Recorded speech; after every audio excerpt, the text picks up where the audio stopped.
Lo primero que te quiero decir, ya que estamos hablando de la violencia en la Araucanía y tú tienes mucho que ver con la Araucanía, ¿por qué crees tú que ningún gobierno ha podido resolver, en dos palabras para irnos a varios temas, no han podido resolver realmente el tema finalmente del conflicto de la Araucanía? Porque yo creo que ningún gobierno se lo ha tomado realmente en serio, ¿ah?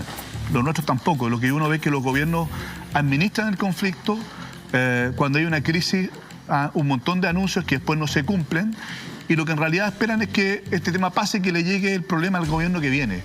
Pero este es un problema que es eminentemente político, que tiene que tener una solución política sobre la base de tres elementos: reconocimiento, participación y desarrollo. Pero para que cualquier solución política sea posible hay un mínimo. ¿Cuál es ese mínimo? El Estado de Derecho.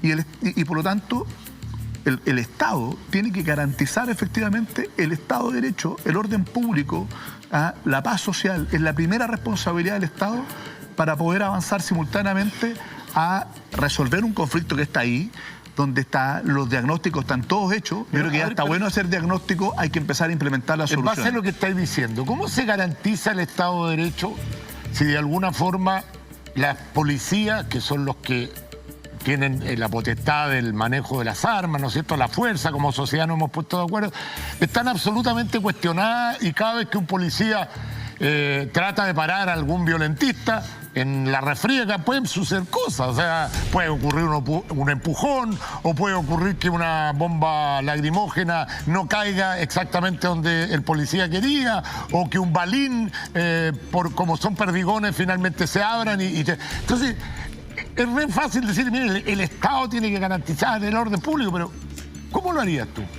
Mira, yo creo que lamentablemente los hechos que han ocurrido también con la policía van mucho más allá de accidentes. O sea, lo que pasó con la operación Huracán, ¿no es cierto?, donde hubo claramente un montaje para poder imputar a determinadas personas. Luego, lo que ocurrió no solo en el caso de Camilo Catrillanca, sino que otros casos donde se disparó por la espalda con munición de guerra y luego se trató de encubrir. Lo único que ha hecho, lamentablemente, porque tú tienes razón en eso, es deslegitimar la actuación de quien tiene que tener el uso legítimo de la fuerza. Entonces, creo yo que esto pasa, y eso lo hemos dicho hace mucho tiempo. Yo fui seremi en la región de la Araucanía en un momento en que, mira, el general jefe de zona de la Araucanía era quien después fue general director, el general Bernales, el general José Alejandro Bernales. Él era el jefe de zona, y me tocó trabajar muy de cerca con él, y él hizo una apuesta muy importante en la inteligencia. Y lo que se hizo fue evitar cualquier enfrentamiento desde el punto de vista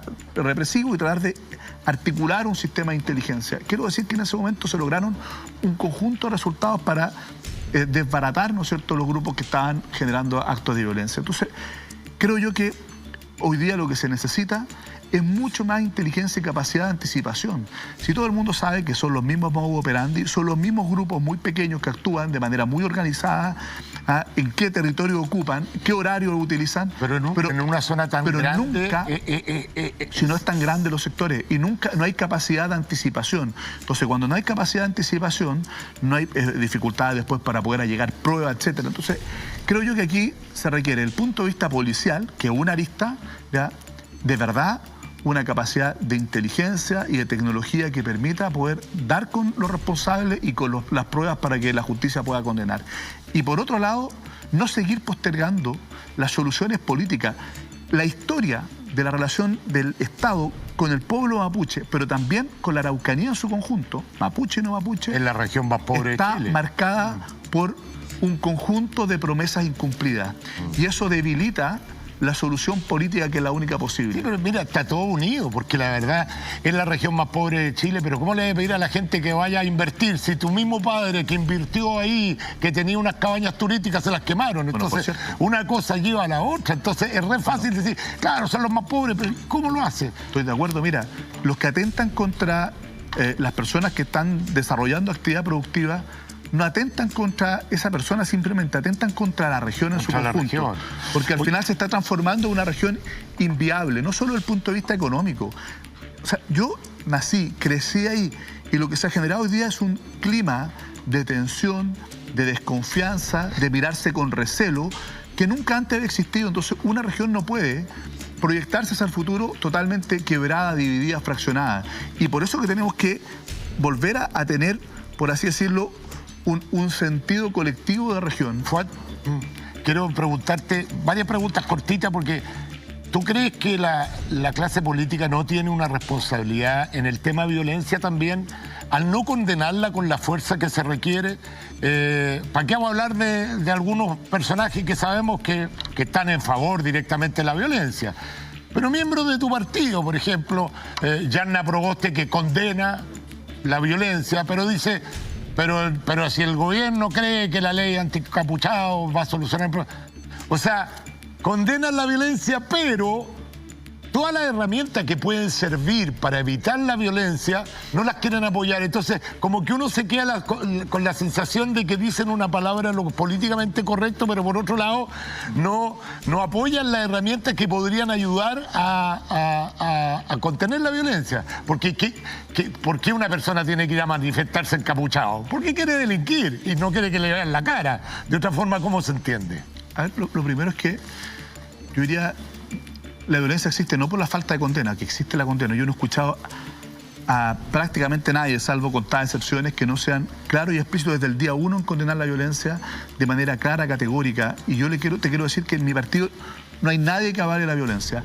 Es más, muchas de las leyes que se han aprobado... No dije avalen la violencia, pero de alguna forma la minimizan al agregarle siempre... que nadie la minimiza. Siempre un pero. Nadie la minimiza. Pero es que cuando tú le pones un pero la estás minimizando. Si yo estoy contra la violencia, firmo todas las herramientas para que efectivamente combatan la violencia. Pero no digo sí, pero es que si creen que con... Pero ¿sabes lo que ocurre? Es que aquí hay dos cosas que están a la par y que tenemos que ser capaces de resguardar para romper el círculo vicioso de la violencia. Es condenarla, enfrentarla, no solo condenarla, enfrentarla. O sea, la violencia es la antítesis de la democracia. Los que salen a generar actos de violencia no quieren ni una nueva constitución, no quieren un modelo de desarrollo distinto, quieren destruir el Estado. Pero por otra parte, nosotros debemos efectivamente resguardar, ¿ya?, los derechos humanos. Hay muchas personas que han sido víctimas también de abusos por parte de las policías, muchas personas que sin estar involucradas en actos de violencia han sufrido, ¿no es cierto?, como Fabiola Campillay, pérdida de su visión. Entonces, uno tiene que darle herramientas de represión y de control a las fuerzas, pero sobre la base de estándares democráticos. Y eso no es un pero, eso es un mínimo civilizatorio que uno de alguna manera tiene que respetar siempre en el ejercicio del poder. Lo que pasa es que, a ver, yo personalmente entiendo lo que dice, a mí no me gusta que los ciudadanos salgan perjudicados de manifestaciones, pero uno se pregunta, pues, de verdad, un carabinero, si le están tirando una bomba molotov, si le están tirando unos peñascos así, ¿con qué derecho uno desde la comodidad de su hogar le va a decir, mire señor, trate de persuadirlo? No, pero... ¿Sí? En el fragor de la lucha ahí ocurren ciertas cosas, ¿no? Y no vamos a decir que todas las víctimas justo iban pasando por ahí, no tenían nada que ver. O sea, hay que ser un poco más objetivos si efectivamente queremos eliminar la violencia. Pero, Checho, mira, yo creo que así como no se puede minimizar la violencia, tampoco se puede minimizar ni relativizar las violaciones a los derechos humanos. Y si no lo estoy haciendo, es que lo que pasa es que yo siento que también ahí el pero tú lo estás poniendo respecto a un tema. Yo creo que las dos cosas son a la par. No podemos poner una en función de otra, porque si no... Entonces te pregunto, ¿cómo lo haces? ¿Sabes lo que ocurre? ¿Cómo controlas a un violentista? El problema que tenemos es que al final los extremos se justifican uno en función de otro y se retroalimentan. La violencia en las calles y quemar y apedrear a los carabineros y intentar es porque los carabineros violan los derechos humanos y los carabineros violan los derechos humanos porque entonces se justifican y ninguna de las dos cosas tiene justificación. Yo no estoy justificando, me estás dejando las dos como cosas... yo no estoy justificando las violaciones para nada, te estoy preguntando cómo lo hace con una persona que te está tirando una bomba molotov, que te está tirando unos peñascasos increíbles. Hemos visto como dos carabineras prácticamente las quemaron vivas. Pero eso es inaceptable. Pero no solamente los carabineros tienen que estar preparados. Preparados para poder enfrentar ¿Cómo y poder se enfrenta? Aprender eso. Yo no soy formador de carabineros, yo soy abogado. Pero entonces... las policías profesionales tienen que ser capaces de ser eficaces en el control del orden público, respetando estándares de derechos humanos. Eso es la obligación de la policía. Y han fallado las dos cosas. No han sido eficaces en el resguardo del orden público, ni en Santiago, ni en la Araucanía, ni en ninguna parte. Hay un problema de eficacia. Tenemos, no, sin lugar a dudas. y por otro lado... Hay varias cosas que hay que mejorar de la policía. Han cometido un conjunto... Sí, y se le han dado las herramientas. O sea, ley antibarricadas ahí está, aprobada, ¿no es cierto? ¿Y qué ha logrado con eso? ¿Pero qué ganan con tomar presos? ¿Pero qué ganan con tomar presos a los delincuentes o a la gente que está parando el tránsito o está haciendo barricadas si salen el mismo día? Pero se han aumentado todas las penas. Que lo que pasa es que lo que yo te quiero decir es que se crearon tipos penales nuevos a propósito de la ley antibarricada. ¿Resolvió el problema? No. Tú me dices que no aprobó la ley. Se aprobó la ley antisaqueo, que aumenta las penas del delito de saqueo. Perfecto. Bueno, ¿eso termina con la violencia? No. El tema entonces es que no basta con eso. Tenemos que pensar también que estamos construyendo, ¿ya?, un camino democrático institucional, que es la nueva constitución de la cual todos tenemos que apostar. Eso es lo que ha hecho, es descomprimir la situación. Yo veo que hoy día, por ejemplo, sigan habiendo hechos inaceptables de grupos minúsculos, pero que son muy agresivos y muy violentos, pero creo que la inmensa mayoría se va a expresar de manera democrática, pacífica, el 25 de octubre. Ojalá. Tenemos que fortalecer eso. Tenemos que la gente participe a través del proceso electoral. Yo espero que mañana, y aprovecho a hacer un llamado, que la gente se manifieste. Pero se manifieste ¿de qué forma? Tocando la bocina, tocando la cacerola en su casa.